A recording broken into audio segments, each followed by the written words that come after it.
An indescribable creature came to this world and made its own rules. A huge black creature, skeleton-like and with strange growths from its back, walked through the ruined city. A young man with gray hair wearing a jacket and a furry hood pulled over his head looked after it. Everything around him had fallen into chaos, and the future was uncertain. There was fear mixed with despair on the boy's face, though his face was hidden by the bangs and hood. Humans called these creatures demons. The monster raised its huge black arm to the sky and made some indescribable humming sounds. The city looked like ruins. Buildings fell and dust from the debris flew in the air, and then humanity was destroyed by them. The corridors of the abandoned but not yet completely destroyed building were dark, and there lay debris and remnants of furniture. There was the sound of rolling cart wheels and a sigh. A small red-haired girl in a brown hooded cape crept cautiously down the empty dark corridors. She looked around and realized that there was nothing in this building, but she had already come too far to return empty-handed. Suddenly something caught her attention. It was a box with some kind of faded label. The girl squatted down and exclaimed joyfully that it was a box of surviving food. She had a crowbar in her hands and quickly opened the wooden box,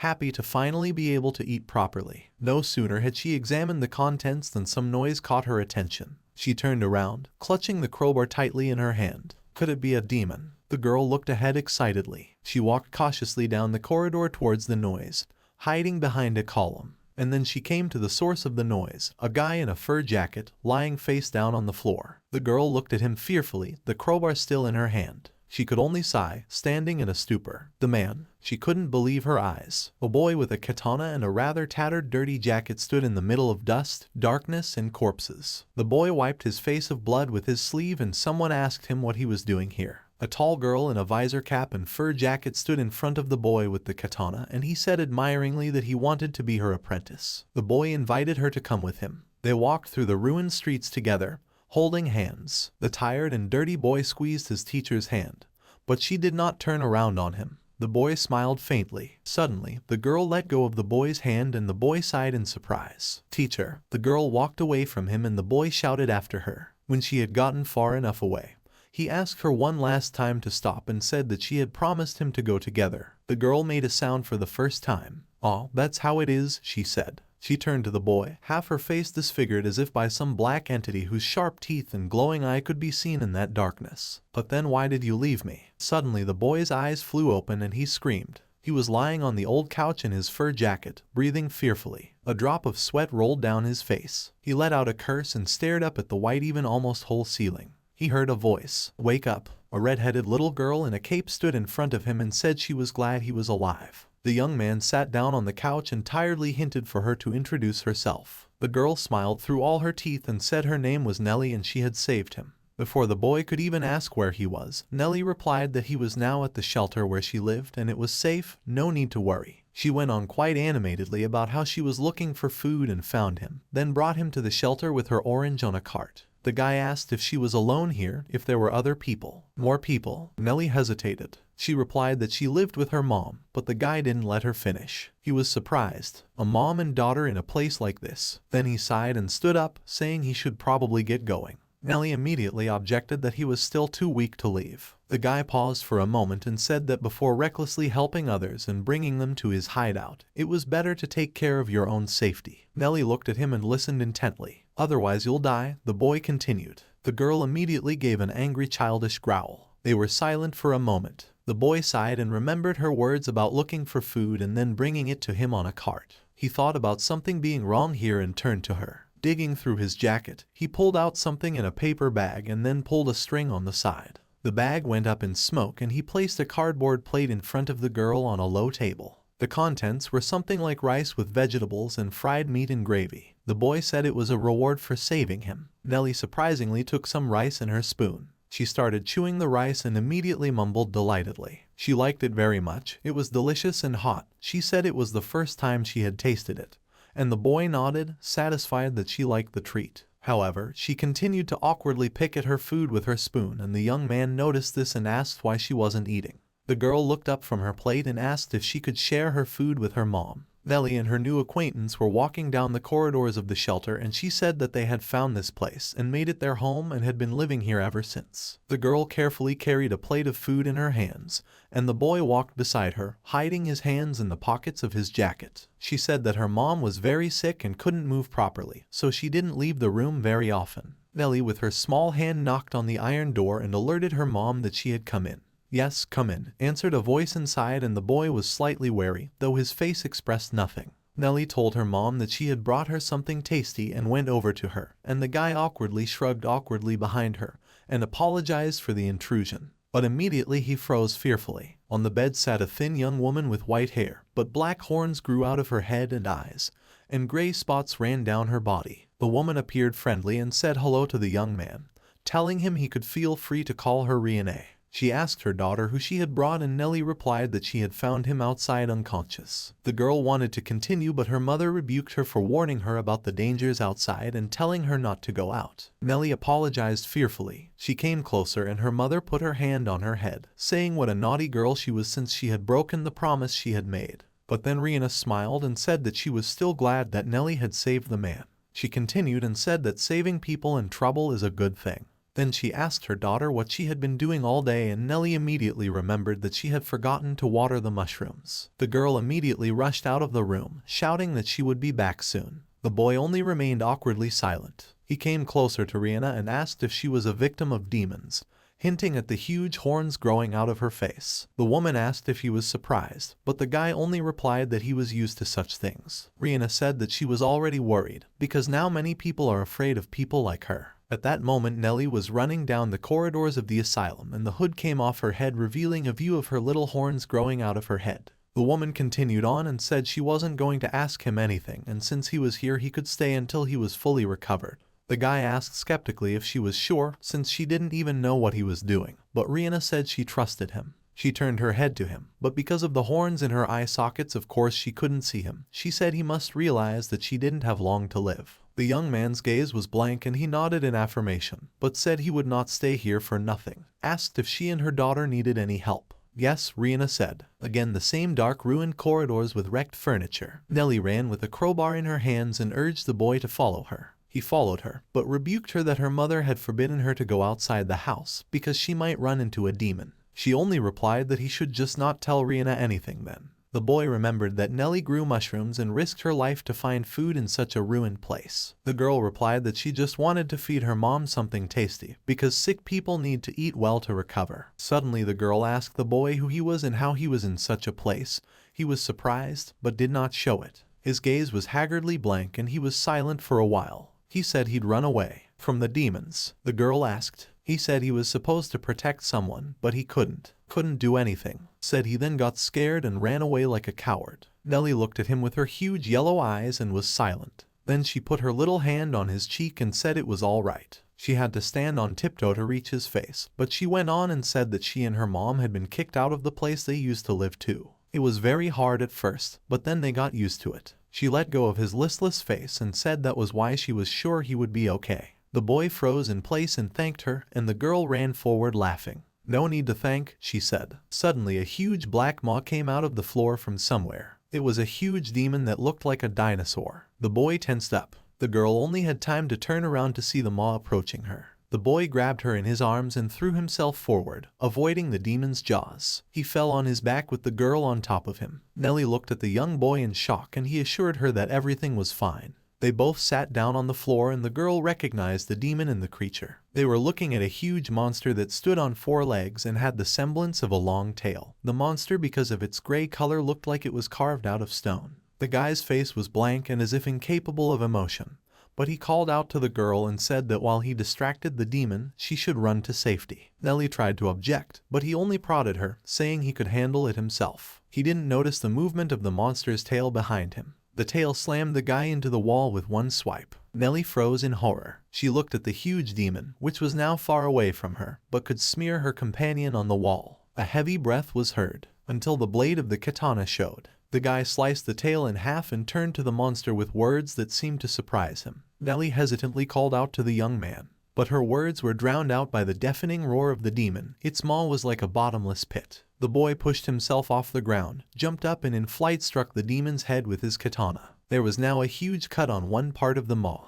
Guy was only amazed at how simple it was. Nellie's hood flew off and she marveled at how cool and fast the guy was able to win. But it wasn't over yet. The young man threw himself at the open mouth of the monster, swinging his katana. The girl didn't know what to expect and just watched the battle with her mouth open. The boy swept by the monster with great speed. Sword swings. On the demon there was no living place left and it was shredded by the sharp katana of the hero. Nellie called out to him fearfully and told him that there seemed to be a lot about him she didn't know. He stood his ground and put the katana away in its scabbard. Behind him lay the shredded body of the demon. The guy said his name was Oz, and he's a hunter. Nellie was terrified, sweat dripping down her face. She watched as Oz stood next to the demon. Dust rose from their fight. The guy tried to calm her down and told her that everything was okay now, and they should go back. The girl clasped her hands to her chest fearfully. Oz looked at her tiredly and looking at her face realized that she must be scared. The girl didn't seem too eager to go near him again after he had shown such strength and chopped down a huge demon with a few blows,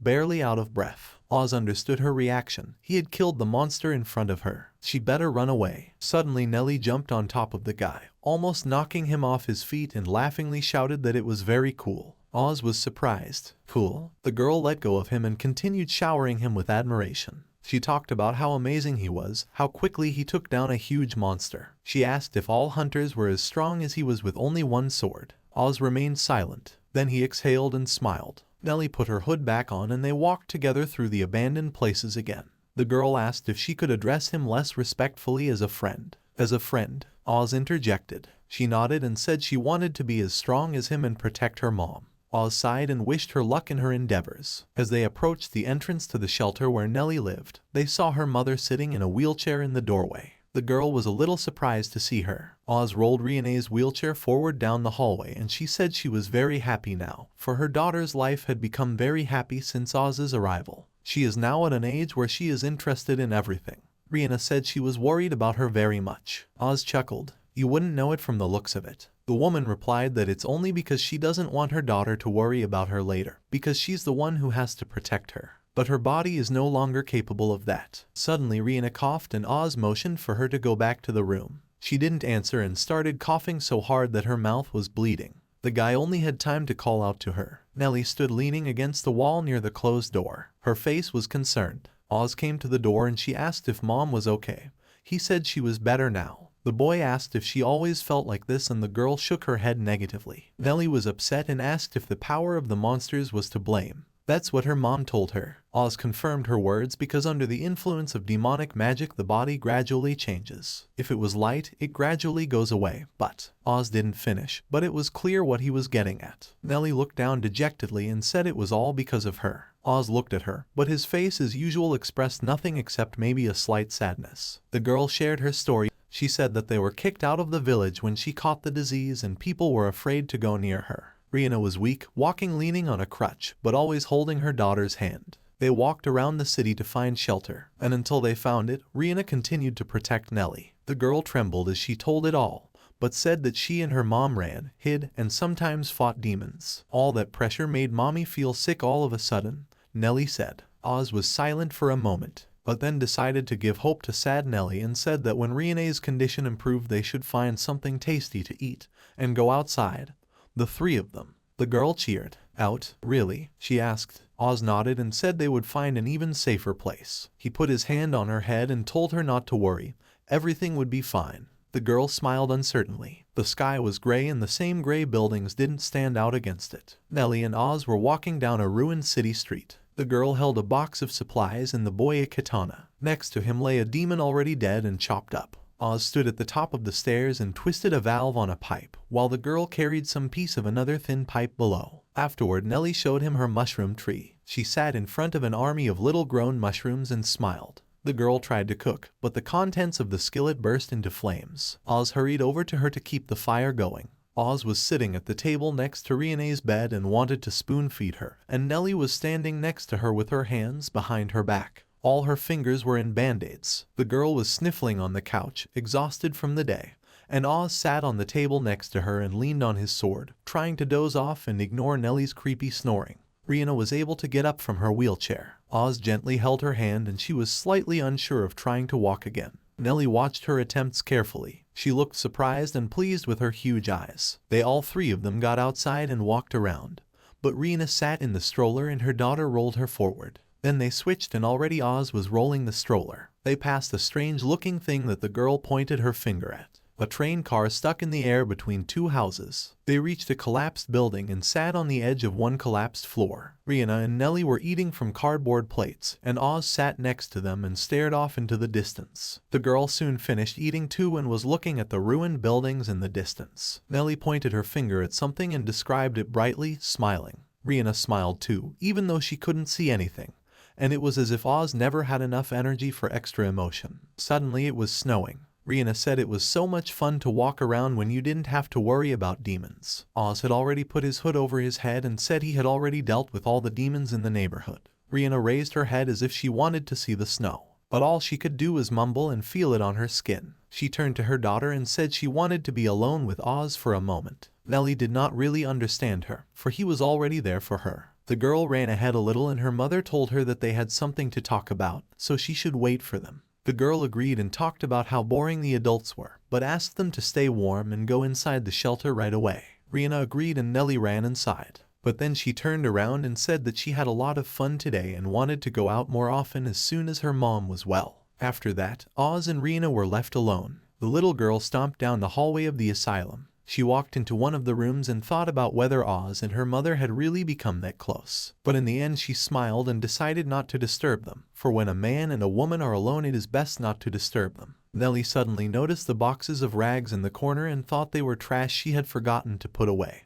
But inside were several bloody bandages. She picked up one of them in her hands. Blood. The girl was taken aback for a second, but then realized they were her mother's bandages. Rena was still sitting outside in her wheelchair, her neck wrapped in bandages already soaked with blood. She turned to Oz. Had he forgotten about the promise he had made to her? Oz was, as usual, speechless, but replied that he had remembered. Demons are born through magic power. The magical radiation gradually corrodes the human body, which eventually deteriorates completely. Then the human turns into a demon. Oz recalled how Rena sitting on the bed had asked to be killed before her body would finally turn into a demon. The woman's body began to slowly disintegrate and fall apart and she asked Oz if this day would remain a happy and unforgettable day in Nellie's memory. Oz answered yes. He pulled out his katana and approached Rena from behind. Suddenly, quick footsteps were heard. Nellie jumped on Oz from behind before he struck. She begged him not to do this, not to kill her mom. She cried and tucked herself into his lower back. Oz didn't know what to say. The girl held her hands on the guy's jacket and asked why exactly her mom had to die if she was trying so hard to survive. She said that her mom did everything to protect her and if it wasn't for her, none of this would have happened.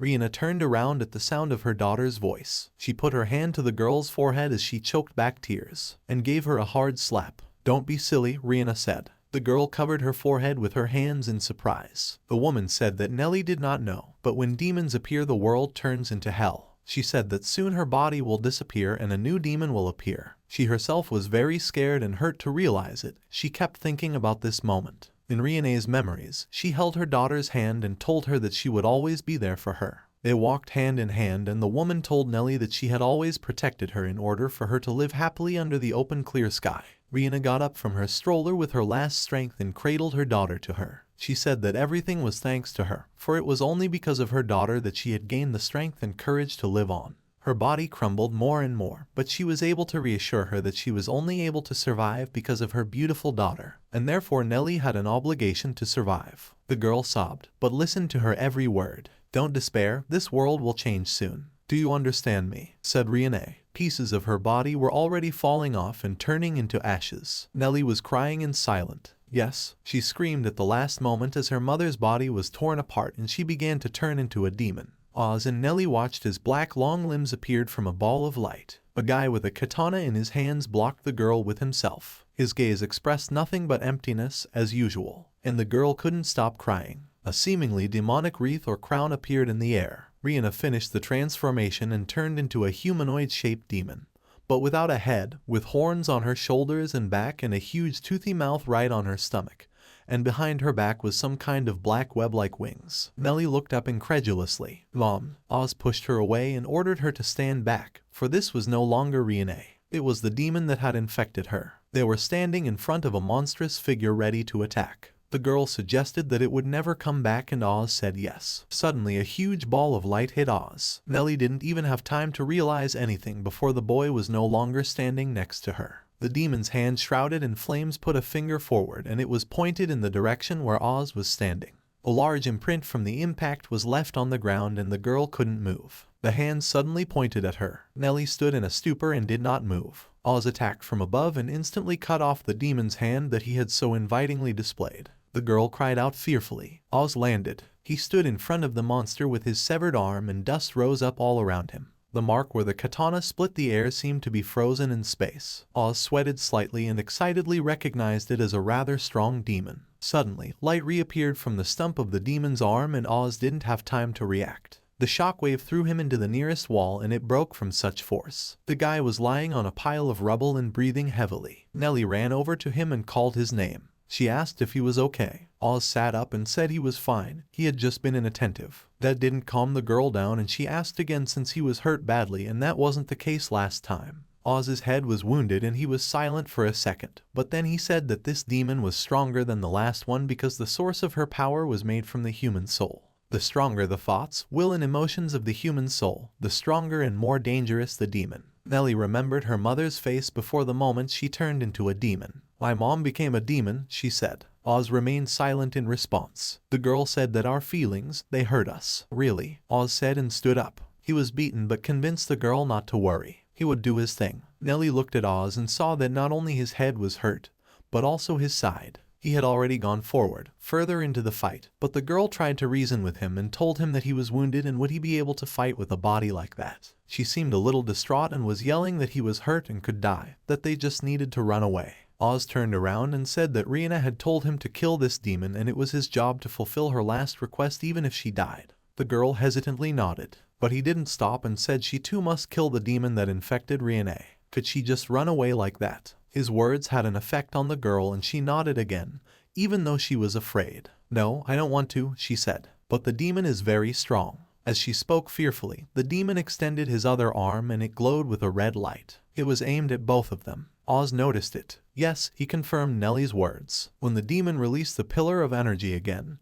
he ducked to the side, grabbed his katana tighter and moved towards the demon, who kept his hand up. Oz swung, but the blow hit the barrier the demon had placed in front of him. Red sparks erupted from the impact as dark energy from the demon's body surged outward. Oz still held the katana in front of him and looked at the demon standing motionless in front of him with his arm down. The guy was exhausted and was already making wheezing sounds. "Yes, that's right. Demons exist in this world." His memory flashed back to the moments when he was kneeling in front of the dying girl with a blonde braid, her entire body covered with black hair like veins. So ridiculous to lose the most precious thing in life. He remembered the snow that fell when she was dying, just like today. The blade of the katana had broken through the barrier's veil, so he decided to hunt demons. His face contorted with anger and tension. All of them. With one strike Oz sliced the demon's body in half. All of them. He froze in a swinging pose for a second. Nellie watched him carefully, not taking her eyes off him. The shattered demon quickly withered and began to crumble to dust. What didn't crumble immediately fell to the ground, creating clouds of dust around it. Oz stood under the fine snow with his katana in his hands. Tears came to the girl's eyes, and Oz watched with an indifferent face as the dust settled and the snow settled on the ground.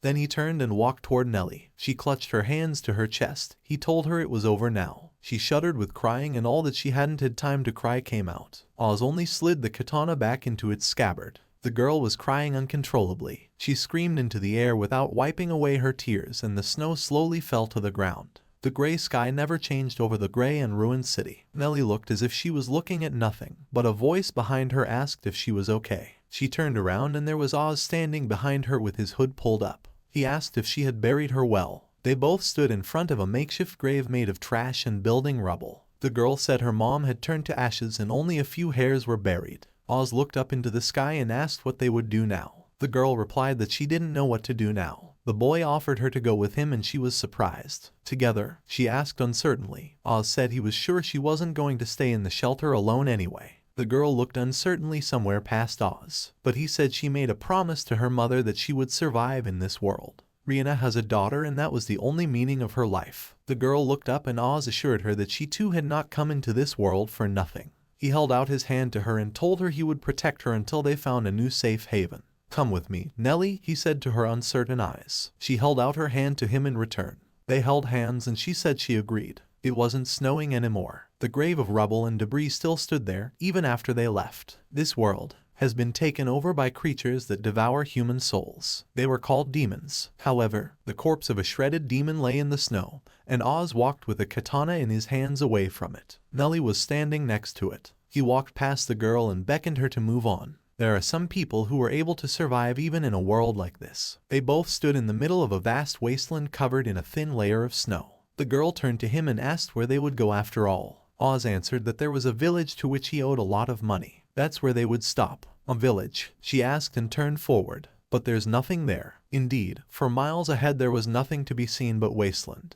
The wind howled in the empty field. Oz turned to the girl and said that this place was called the Wasteland of Ashes. There was only ash left here from the demons that had been slain. The girl exclaimed that there were certainly no villages here then. She was a little scared and confused. She didn't know what to do now or if they were lost. Nellie suggested turning back before it was too late. Oz squatted and looked in the ground for something and then told her to wait. It was okay. He informed her that he had apparently found what he was looking for. The girl turned around in surprise. The boy pulled the snow-covered handle and with a rumbling sound opened the entrance to the underground bunker. When they descended, there was a relatively whole underground corridor below, with a railing on one side that ran along the passage. They walked forward. Nellie suddenly looked toward the railing, unbeknownst to her what was down there. She felt uneasy about the place and the strange humming noise. Suddenly she heard someone sighing down below behind the railing and she cried out fearfully. Oz asked if everything was alright and she grabbed the railing to see what was there that scared her so much. The boy only said that they needed to keep walking as it was quite cold in that passage. The girl apologized to him for the unnecessary panic. Behind them stood a small child wearing a light gray voluminous jacket that made him look like a snowman.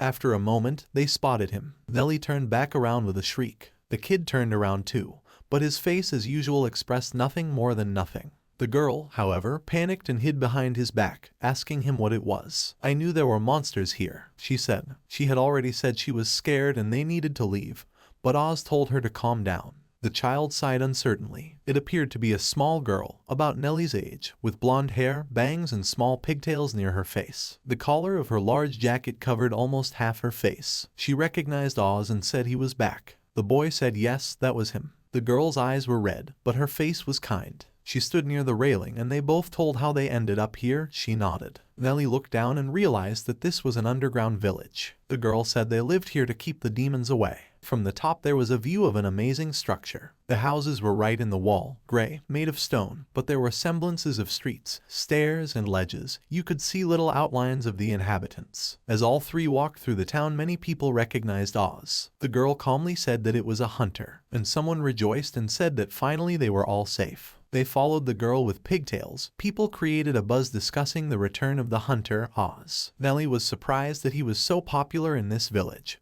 and the girl replied that Oz had rid them of the demons that had infiltrated the village, the savior of their lives. Nellie replied admiringly that it was just incredible, but the boy didn't share her enthusiasm and said that he didn't want to fight at all. He was just passing by. The girl suddenly noticed an old man in the distance. They walked closer and she called him the head. It was a slightly hunched old man in a beige either robe or coat. He wore narrow glasses. He took them into a room that even had ventilation. Oz and Nellie told everything to the head and he told them to make themselves at home. The pigtailed girl was trying to light the fireplace and the head was sitting on a couch in front of another couch where the two wanderers were sitting. The room was surprisingly bright. There were even large wooden cabinets with many books. The head greeted them more formally and said he was glad the hunter had returned. He said he hoped they would enjoy the accommodations they would prepare for him. Nellie was uncomfortable and remained silent, and the lad simply thanked the old man. Then he added and that they would also prepare a room for his companion. Nellie was surprised for a moment, but the head continued, telling them to feel free to consider this place their new home. Nellie wanted to say something, but it was as if she didn't dare. The old man asked what was wrong. The girl took off her hood. There were still horns on her red head. She said that she was a victim of the demon's magical power, with a demon growing in her body. Would it be right for her to live here? The head wondered such a thing. Nellie remembered all the insults she had heard before and what conclusions she had paraphrased them into. Monster. No one knows when she'll turn into a demon. She's not safe to be with. Better to kick her out, and soon. A hand reached for Nellie's arm. The pigtailed girl was holding her hand. Nellie was of course surprised by this. She introduced herself and said her name was Coco. Nellie introduced herself as well, as suddenly something cracked and Coco's wrist hand just fell off and stayed in Nellie's hand. The girl held her new acquaintance's broken off hand with an expression of pure terror on her face. While Nellie was panicking and thinking that she had broken her hand, Coco just stared at her palmless wrist and thought about how funny the redhead's reaction was. Coco took her palm with her other hand and put it back into her wrist, saying it was okay, it wasn't real anyway. Nellie and Oz listened to her story about how demons caused her to lose her hands a long time ago. The villagers saved her when she almost died in the ruins. Coco remembered many of the villagers. Some were missing an eye, some were missing a leg. She said she wasn't the only one like that. All the people here were sick and weak. They were driven out by their people and abandoned to their fate. Nellie was again seriously attentive and Coco continued. Here in Mole Village, people come together and support each other. The pigtailed girl smiled and said there was no point in her worrying. They would understand her here. The head nodded and said that, like he said earlier, they could feel at home here. It is safe here and Nellie should not be afraid. The girl smiled and agreed. The old man chuckled slightly. Then again, welcome to Mole Village. Two people were walking through the snowy wilderness, one of them rolling a large cart behind him. They approached the stumps of a demon. Both looked at the remains and the man without the cart said it was the same huge demon the hunter had been tracking. The second man asked why didn't this demon turn to ash then? The first man now had a chainsaw in his hands and said that sometimes something is left behind and it seems they will get a lot for it. They need to cut it up. They need to finish this soon and get back to the village. They dragged the monster's tentacles and cut it open. Someone said that it was a big booty for them. While one was cutting, the other put a large cut on a cart and tied it to the cart with ropes. The man with the chainsaw said the hunter hadn't been stingy and left good material. The other said he wouldn't dare to do such a thing. He is so enticed by demon hunting. The first replied that he understood him. At that moment, a swarming little outgrowth emerged from one small cut. The first continued that it was because those things had taken so many lives, while the second looked forward fearfully. The man with the chainsaw told him to stop being scared, because wouldn't he want to kill those things? Suddenly a large and long tentacle appeared behind his back. The second only had time to shout to him, "Watch out." The first could only turn around at the noise of the tentacle. Coco and Nellie were running together near the houses, while the head and Oz stood on the roof of a neighboring building. Oz thanked the old man for them taking care of him. He said that he was their hero after all.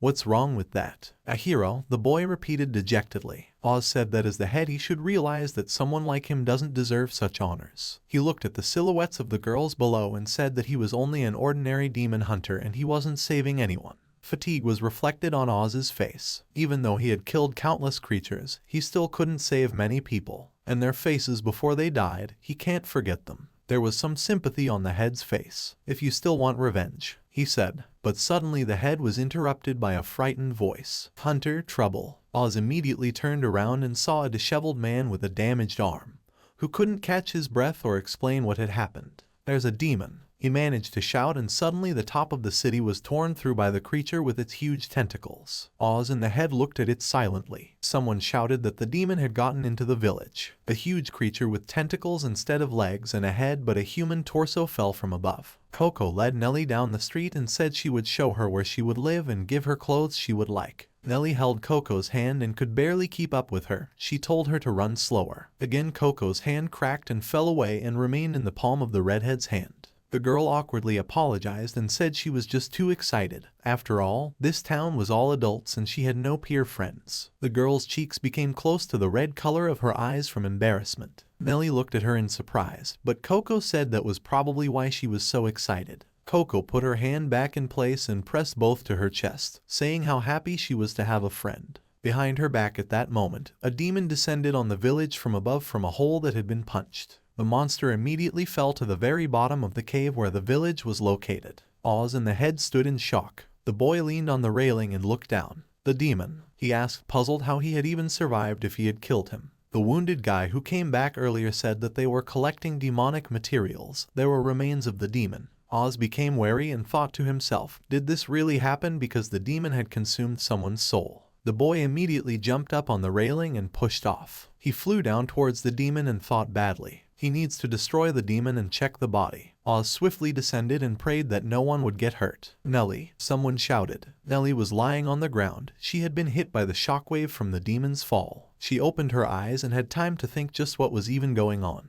She looked up, but all she saw was dust and debris. She was in pain and dizzy. Nellie remembered that she was at home. She sat down and couldn't remember the last thing that had happened. Suddenly, she finally noticed the devastation around her. She stood up and asked herself what happened. Nellie heard someone coughing and turned around. Coco was lying on the ground and one of her legs seemed to be injured. Her pant leg was covered in blood. Nellie asked if she was okay and said she would help her now. A noise distracted her and she looked ahead. The monster was right in front of her. It had a huge black maw on its belly and a smaller one was in a tentacle that replaced the head. She was scared and couldn't understand where the demon had come from. Nellie put Coco on her lap, but one of the tentacles quickly moved towards her. But the girl reacted quickly and with her friend in her arms rolled onto her side. The tentacle missed. Coco had a pained look and was breathing heavily. Nellie asked how she was again, but then said they had to run right away. Coco called out to her and turned her attention to her feet. A shoe had come off one foot. It was badly damaged. She smiled awkwardly from the last of her strength and said that she seemed to have hurt it when she fell. Coco told Nellie to run first while she distracted the monster. Nellie was not happy with that answer and told her not to say anything stupid. They would go together anyway.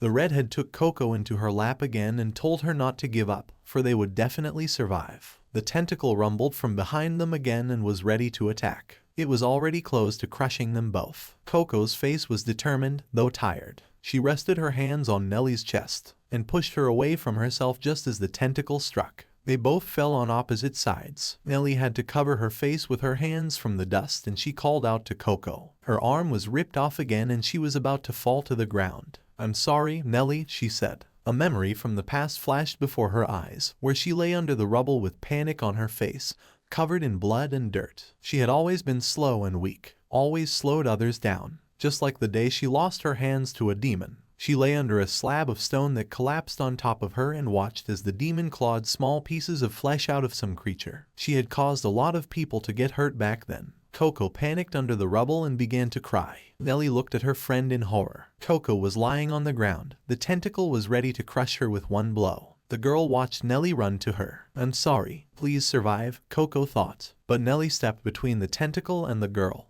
with all her weight keeping the demon from crushing them both. Coco, of course, was shocked. And for Nellie it was a great effort to hold the tentacle with her small childish body. She blushed with exertion and exhaled. Suddenly her mouth was bleeding and she coughed. "Nellie, what are you doing?" shouted the frightened Coco. "No, don't." Nellie was sure of what she was doing. She remembered how her mother had turned into a demon and left behind nothing but ashes and how she had cried that day. No one else would die before her eyes. "No, I don't want to see that," Nellie convinced herself, but her whole face was already covered in blood. Coco was frightened, but said nothing more. Suddenly, red sparks erupted from Nellie's body. Coco screamed at her, but she handled the force bursting out of her body. The wounded girl asked her to stop. Nellie only had time to realize that she was very hot and in pain. Her body felt like it was about to explode. She remembered Oz's words about demons. "The Force?" she asked. Oz nodded and said that demons grow inside us because of our power. That's why it's best to have as little contact with demons as possible. He told her that she better take care of her body because even ordinary ashes have their magical power. Nellie pulled her hood more tightly over her head that day. Oz had told her to be very careful, for he didn't want her to suffer at the hands of a demon. Nellie's yellow eyes turned black and blackness gradually filled her face. The pain was terrible, and the more the black energy filled her body, the more steam came from her mouth. She could barely breathe.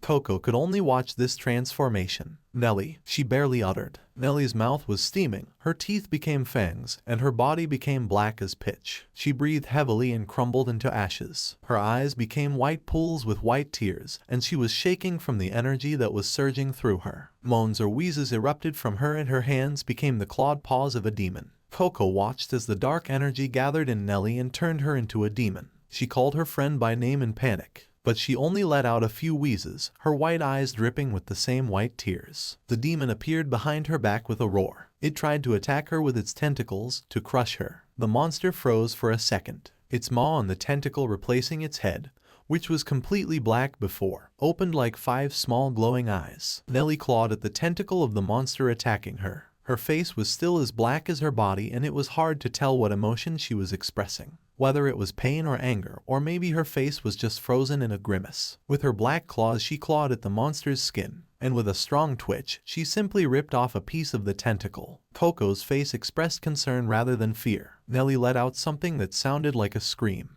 And with that scream, she jumped up and threw herself at the demon, extending her claws towards it. The villagers who had fallen to the lowest of the low tried to move farther away, and helped each other move on. They were asking each other what had even happened. The head and the guy who originally reported the attack told the others that the demon was here and the village was under attack. Suddenly, with a deafening rumble to the screams of the residents, the demon's carcass fell to the ground. A terrified resident couldn't believe his eyes and asked what it was. The body of the demon, looking lifeless, was lying in front of them, and someone said that it was a real demon after all, and it was so big. Suddenly, small eyes seemed to light up in the head maw, and one of the villagers said that it was dead. Suddenly, the demon's two hands grabbed the two residents and squeezed them. The demon brought them to its mouth. One of the men screamed in panic. Nellie appeared as if out of nowhere and threw herself at the demon's arm, her own clawed paws already growing larger. One resident was released and could only fall to the ground. Nellie turned to him and let out a few growls. The residents looked at her and alerted each other that another demon was here and they needed to run away quickly. One of the men lifted Coco in his arms and carried her away, but she looked over his shoulder toward Nellie. She was tired, but she called out her friend's name. Nellie did not hear her. Another tentacle was falling on her. She clawed at it with one hand. Her claws penetrated deep under the hard skin. She tore the tentacle into several pieces, as if cutting it with a knife. The stump didn't remain empty for long. A new tentacle immediately flew from it. The demon threw itself at little Nellie, who was standing on the ground. It almost crushed her and she screamed again.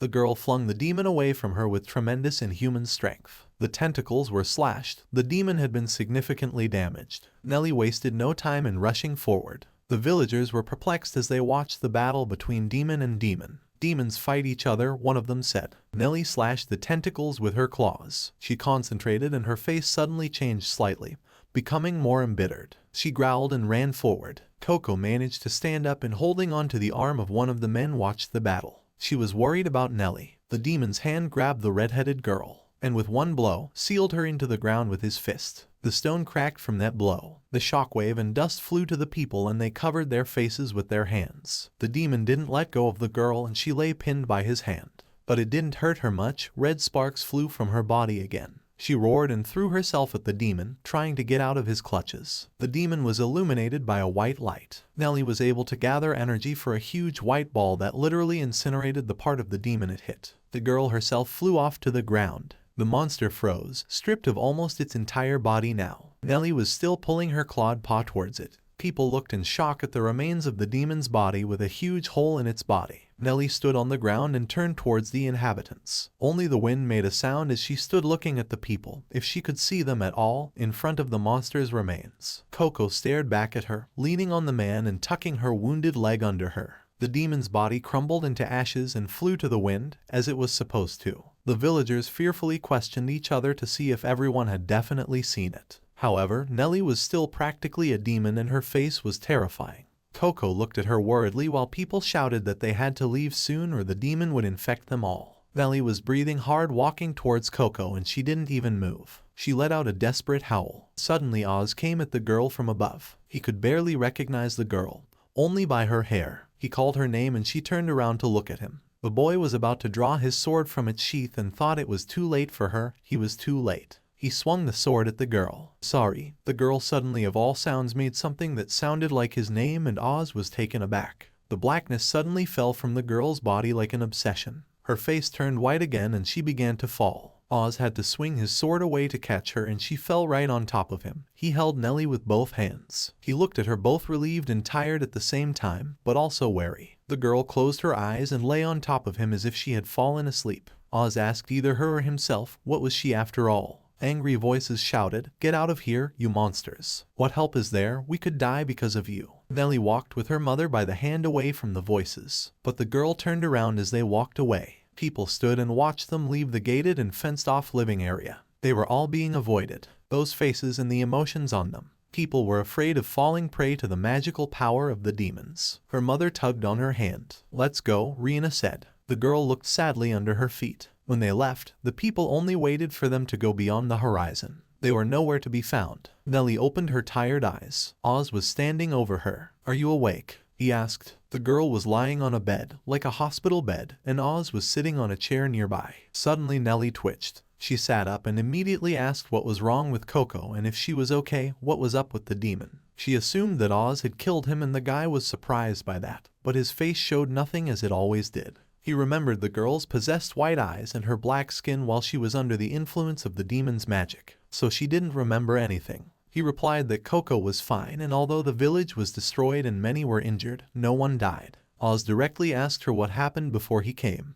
The girl asked again and Oz replied that it was important. She should tell him everything she remembered before she fainted. Nellie remembered holding the tentacle with her body, keeping Coco safe. She answered honestly that she was trying to save her friend and wanted to stop the demon's attack. Nellie said that after that her body began to burn. She began to gasp for air and felt as if she were going to burst. And then she didn't remember anything else. Oz thought for a moment, so she had used her demon infestation. But unlike her mother, or rather the demon he destroyed, she was still here. Even if the demon inside her had awakened, she was still alive. Suddenly he said, "Nellie, let's go." The girl was surprised. He said they had a problem. Part of the village was destroyed. People were trying to fix it as best they could, carrying stones and things. They were both walking across a hastily made small bridge made of planks. Nellie sadly surveyed the devastation around them. Oz reassured her and told her that this happened more than once or twice. It would be fixed soon. No need to worry. The guy said that the problem now was something else. People stopped for a second to glance at Nellie, who was looking at them. She stared at them incomprehensibly. But then they moved on and people didn't turn talking about her. "This girl is a victim of demons, but she's human again." "We might be wrong," one of the residents said. But someone said they had heard from people from under the ground that she had turned into a demon. This had already caught Nellie's attention and left her confused. "What are you guys talking about?" she shouted to the residents discussing her. The man was suddenly afraid of what she was talking about. Scared, what if she attacks? The people continued to talk as they saw the girl had turned into a demon. On Nellie's face now was fear bordering on despair. She stood for a while looking at these residents. She suddenly turned to Oz and asked if it was all true. Oz remained meaningfully silent. Then he answered, "Yes." A drop of sweat rolled down Nellie's face. People kept reading and asking if it would be safe to live near such a person and if they would be killed. They didn't know when she would turn back into a demon, and someone suggested kicking her out. Nellie realized that everything was happening again, just like when she was kicked out with her mom. Exactly the same. She grabbed the sleeve of Oz's jacket and called out to him. She asked him that it seemed they couldn't stay here now. Oz agreed. He said that it was dangerous for them to be here now. Nellie was desperate. They both stood outside. Oz had his backpack behind his back. Next to him was the open entrance to the village. The headman came out to escort them out. He apologized to Oz. The people were so scared, he couldn't convince them. The guy said that the reward for the hunt was enough for them and they would probably be on their way. He beckoned Nellie to follow him and she nodded sadly. The girl wanted to look back for a second. She turned her head. But then she and Oz just walked on through the deserted desert. The old man watched them silently. Suddenly a familiar figure in a large jacket emerged from the passage. Nellie and Oz walked on and she apologized for being kicked out because of her. The guy tried to calm her down and said it wasn't her fault. She said he was looking for a place to stay after all. But because of her, she didn't finish and started stammering with tears. She remembered all the words she had been insulted with and couldn't help sobbing. Monster, she remembered what she was most often called. Coco tried to keep up with them, leaning on her crutch. Her leg was bandaged, but she shouted after Nellie that it was incredible. The girl turned around and said that Coco with that leg was dangerous to be here, but Coco only replied that Nellie was absolutely incredible. She continued and said that when the demon showed up she was so scared that she quickly gave up, but then Nellie rushed in to save her and it was so cool. The redhead was surprised but listened to her. Coco asked her to ignore what others were saying. "Thank you for saving me," she said. "Thank you so much." Tears came to Nellie's eyes again. She wiped the tears away with her hand while Coco stood silently, but she had to duck into her cape. Nellie suddenly gathered her courage and shouted that next time they would definitely meet. She promised she would come here again. Coco asked if they would play together again and Nellie said of course they would. "See you again, Nellie." Coco said goodbye. When she and Oz were leaving, Coco waved goodbye, just like Nellie. Then the girl turned around and together with Oz they went on, traveling through the endless desert. This world was overrun by creatures that devoured human souls. They were called demons. From the side mirror of the truck, two bikers could be seen chasing it. However, demons were not the only threat to humanity. The bikers were rapidly catching up to the truck. Holding sticks in their hands, the bikers seemed to be riding jet engines up in the air and were ready to attack. A girl was sitting behind the wheel of the truck. She was cursing and yelling for them to get out of here and get behind her. The girl was wearing a bright red jacket or cape, fingerless gloves on her hands and goggles on her head to protect her eyes from dirt or dust. The bikers, however, did not stop and followed the truck, saying that there must be something very valuable inside. We should take it apart, it would be a great catch, they said. Both bikers were wearing sleeveless jackets and spiky black helmets. One of them said he wanted to rob the van even more now, and the driver had better give up the truck if she didn't want any trouble. The girl looked in the rearview mirror and nervously thought how she could get away from a chase on this side. What was there to do? Suddenly Oz and Nellie appeared on the road. The girl was sitting in his arms with her face tucked into her chest. The girl exclaimed fearfully that it was so dangerous here. How did people end up in such a place? The truck drove around Oz, but the bikers were still following, and the girl shouted out the window to them to run away rather. Oz remained silent and stood with Nellie in his arms. The girl shouted to them that these guys were marauders. They should run before they target them too. The guy only looked up and asked tiredly, unemotional as usual, what? The bikers noticed Oz and one of them asked what they should do now, but the other said they would think about it after they killed him. One marauder pointed the tip of his stick at Oz, and the guy drew his katana in response. Nellie held onto his neck with her arms and sat up with virtually no arm support. The biker grinned. Oz didn't even drop the girl, but cut literally to pieces the criminals' motorcycles. The girl in red was watching everything from her truck. She was absolutely stunned. Before she could even ask herself what it was, there was an explosion. Broken motorcycles exploded, but Oz only silently turned away from the ashes and held Nellie with one hand and held his katana with the other. He headed toward the truck, and the girl inside only exclaimed in amazement. Oz suddenly turned to her and asked her to give them a ride because Nellie's condition had deteriorated a lot lately. The girl was sleeping anxiously on his chest. The driver was surprisingly silent. Already in the car, the girl gave Nellie medicine and said that soon Nellie would be better. Oz thanked her. The girl asked if Nellie was his daughter. The one only asked in surprise that do they really look like that from the outside. Then he replied that they were only friends. Nellie was red. Sweat was running down her face. She slept very restlessly and was obviously sick. Oz said that she seemed to be severely overworked, had been under a lot of stress. He said it was very hard to travel with a baby under those conditions, but then thanked the girl for agreeing to give them a ride. She only laughed and said she only helped in return. The girl said that she was a former merchant and her name was Cha-Cha, a member of the Red Hood Merchants. So as a merchant, she couldn't turn away potential customers. Suddenly Cha-Cha asked Oz why is he so strong? Who is he anyway? Oz didn't have time to answer before the creaking of the back seat was heard. Nellie woke up and asked the guy where she was. He said in the truck. He said Cha-Cha was taking them to a neighboring village, so they would be there soon. Will she? The girl asked. Cha-Cha replied that she was on her way to sell goods in the village, and on her way there she got into trouble and Oz saved her. She said that now she owed a great debt to the two of them, but at least she had given the medicine to Nellie. The girl immediately thought that they had time to spend the medicine on her. Nellie suddenly started apologizing to Oz. She is so sick because she is very weak. Oz said she shouldn't blame herself. He asked if she thought it was her fault that they got into this situation and got kicked out of Mole Village. He replied that it was all just because the world had gone to hell because of those nasty monsters. Suddenly, Nellie asked about the danger that Oz saved Cha-Cha from. He said it was a group of marauders who were robbing vans. The girl stuck her head out the window and said if it was them. Oz looked out the rearview window and said it was them again. Two bikers were riding behind and said they weren't getting off that easy now. One of them pulled up close enough and aimed his sharp stick at the truck's tire, saying that if they didn't stop on their own,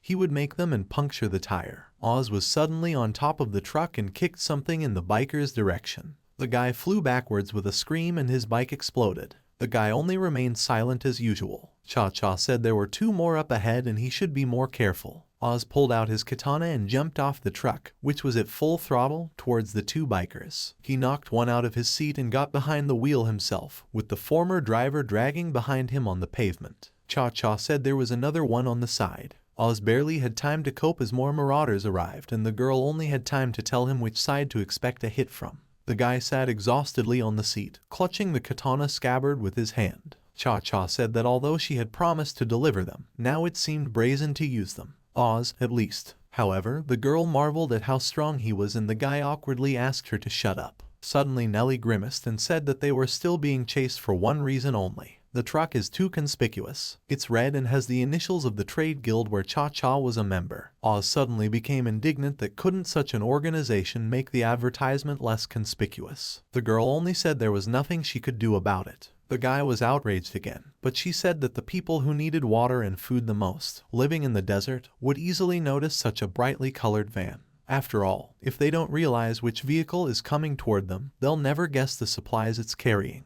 Isn't that the most logical logo to advertise the trade? Cha-Cha asked. She said she was only taking this risk to save people and Oz muttered tiredly to himself that he already knew that. But the girl didn't stop and said that it was also a good chance to make more money. Of course, Oz mumbled irritably, turning away from the window. Suddenly there was a thump on the roof of the truck and Nellie looked up puzzled. She said something was wrong again, and Oz said he was getting tired of it. But Nellie assured him that this time it was something different. She said she could sense demon magic. Sensing. Could this girl be? Before Oz could think, the truck suddenly turned sharply to the side. Something was really going on outside. Oz turned to the focused Cha-Cha and said that if she was really willing to risk her life for people, she would have to go around all the monsters. There were a dozen lizard-like demons on the road and each one was the size of a truck. One of the demons climbed onto the roof of the truck and Cha-Cha could see it through the windshield. She was scared and excited. The demon made a rumbling noise that sounded like a growl. Suddenly, Oz's katana pierced him from below right in the head.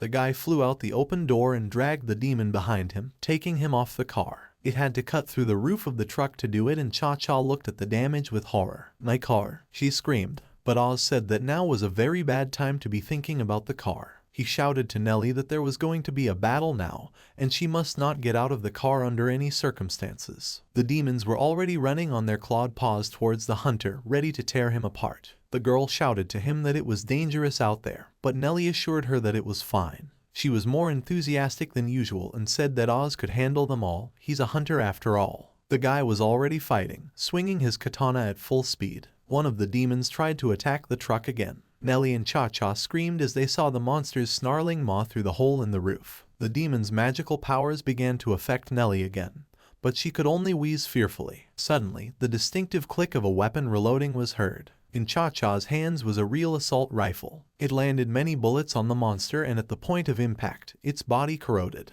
It quickly turned into ashes that fell to the ground and the girl got out of the car. Nellie leaned out of the window and was about to clarify what it was in her hands as Cha-Cha said she knew how to handle the weapon in her hands for self-defense. Nellie yelled at her to be careful. 2 more demons were coming at her. Oz meanwhile was heading towards another group of demons and looked back to see the 2 that were running towards the girls. He thought tiredly to himself. He had counted their numbers and there were still too many for him alone. If he didn't have someone else with him, he'd be fine. Cha-Cha was aptly firing her machine gun at the monsters, and Nellie was watching excitedly, leaning out of the window. But how to protect the 2 of them? After all, nothing had changed, Oz thought. He remembered the girl on the ground again, covered in the black marks of demon infestation. Then and now, protecting others. "I'm still too weak," the boy decided to himself. He swung his katana at the monsters. Cha-Cha shot back. She looked ahead at the number of demons and thought how dangerous it all was. Their numbers hadn't even decreased. They hear the gunshots and run at the noise. The demons were really getting more and more. A dozen or even 2 were running towards them. Suddenly the girl was called out by Nellie and suggested that they run away from here. She pointed her finger in the direction of the destroyed houses and said that fighting in a large area was not favorable.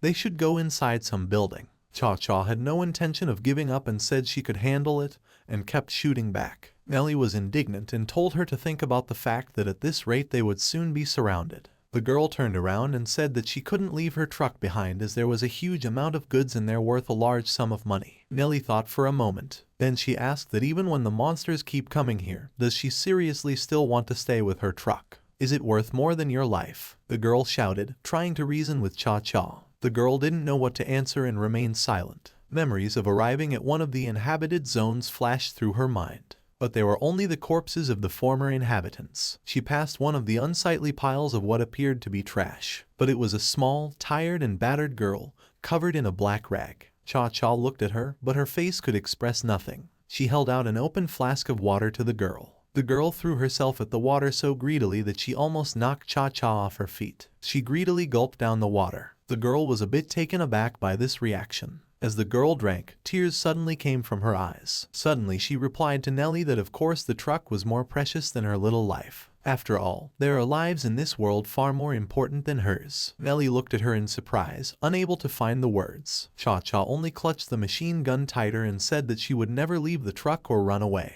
She touched Nelly's shoulder and tried to push her away, and though she wanted to stop her, she only said that Nelly had to leave, because it was dangerous. The monsters were coming faster and faster and there were so many of them. They swung at Cha-Cha, but she was ready. Cha-Cha, Nelly shouted in fear. Empty shell casings from the bullets fired were flying out of the machine gun. She shot the demons at point-blank range. As she aimed, she thought about how reckless it was to paint the truck red. She remembered standing with a bucket of paint next to the freshly painted hull of the truck. How reckless it had been to run away from the looters, and those face-to-face battles with demons. She was shooting back, holding the machine gun with one hand and pushing the demons away with the other. "I'm aware that this is dangerous," she thought. She remembered that dehydrated girl in the extinct settlement, Nelly's pained face as she slept in the backseat. She shouted to Nelly that if she didn't, she wasn't sure this world would change so quickly. Nelly only remained surprisingly silent. But seeing how Cha-Cha didn't give up and continued to fight no matter what, she agreed.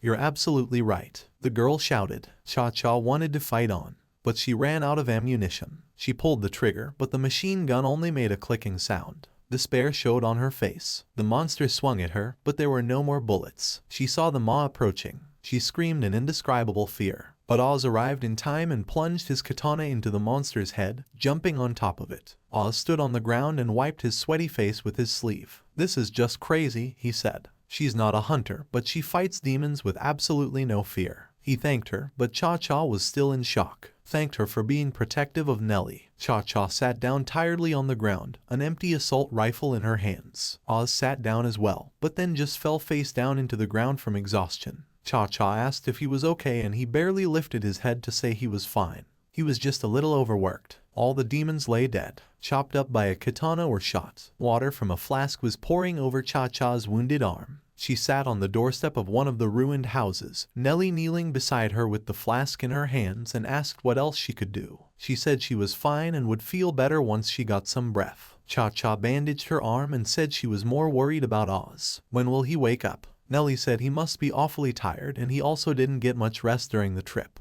and fought demons to protect them. "Oz is really great," Nelly said. And Oz himself was asleep in the back of the truck. "And Cha-Cha too," the girl continued. Cha-Cha rubbed the back of her head awkwardly.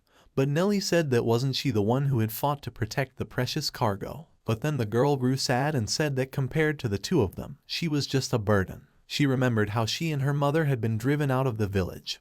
How Coco lay with a wounded leg. Nelly said that everyone suffers because of her and even when he suffers, there is nothing she can do to help. She said she wanted to fight like Oz and Cha-Cha. But she thought about the insults said to her. "Demon, monster." Nelly's gaze was lifeless and she was looking down somewhere. She said that people were afraid of her because she was an infected child. Cha-Cha suddenly jumped up from her seat and ran up to her and grabbed her by the shoulders. The girl told her to be stronger than all these insults. If she couldn't do anything before, then she would have to get stronger. Cha-Cha was clearly confident in what she was saying and her face lit up. She continued and decided to motivate her by saying that she had already seen Oz get hurt. "Isn't that enough to make you stronger?" Nelly looked at her uncertainly. "Do I have to get stronger?" the girl asked. They were both standing on a ruined street, only Cha-Cha's red cape and her equally red truck standing out from the gray devastation. "Can I?" Nelly asked herself. Oz was still asleep in the truck. His sleep was restless and his face was tired. He dreamed he was walking through a white void.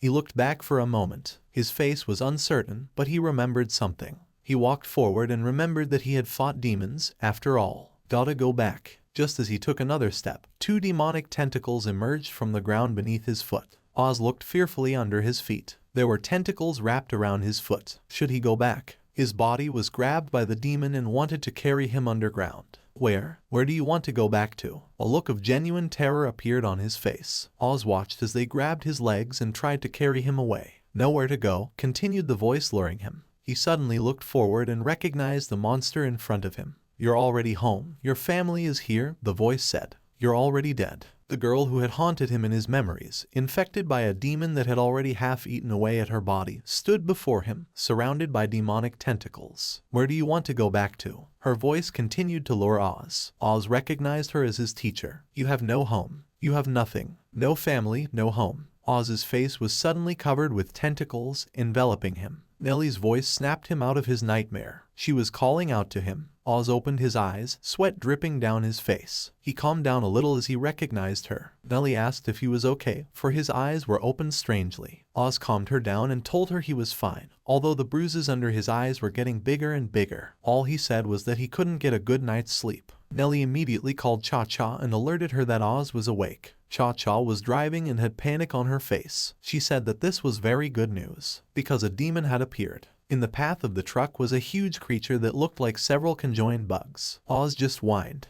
"That stupid truck." He started to climb out of the truck, wailing about how complicated it was. Nellie called out to him and asked if he could handle it. Oz said he could handle it. He would fight those things one more time. He assured her that she didn't have to worry about him. The guy pushed off the roof of the truck and jumped off, with Nellie yelling at him to be careful. He headed towards the demon, pulling his katana from its sheath. The demon wasted no time either, and its tentacles wanted to grab Oz. He was determined to deal with him quickly. The blade hit the tentacles. He chopped almost all the offshoots with quick movements and landed for a second on the one he hadn't chopped off yet. Oz was ready to strike at the monster's main body. Nellie watched her friend fight with admiration. Cha-Cha said, "Here they go again, watching him fight." The girl, however, felt a feeling of heaviness in her chest again and pressed her hands against herself. She was desperate and felt like a burden, for once again she was sitting again. Useless. She remembered Cha-Cha's words about how she should become stronger. Right, she thought. Nellie remembered the moment when her mother had turned into a demon and how Coco had been lying helplessly on the ground when the demon's tentacle hovered over her. If she had been stronger, Coco and her mother, she would have been able to protect them. Oz came at the monster with determination. Nellie couldn't take her eyes off its movements. She would be able to protect them all like Oz always does. The blade pierced through the demon's body. A few movements later, the monster was chopped into many pieces and Oz was about to land. In this world, it's enough that you know how to survive and able to fight. The girl's eyes lit up with determination. Nellie didn't notice the pondering Oz uttered to them and caught Cha-Cha's attention. She looked out the window of the truck and whispered to herself that she wanted to get stronger. Like Oz, she said that in spite of this world, she would protect people. Cha-Cha turned around at her in surprise. Nellie turned to her and said she has made up her mind. She wants to become a hunter.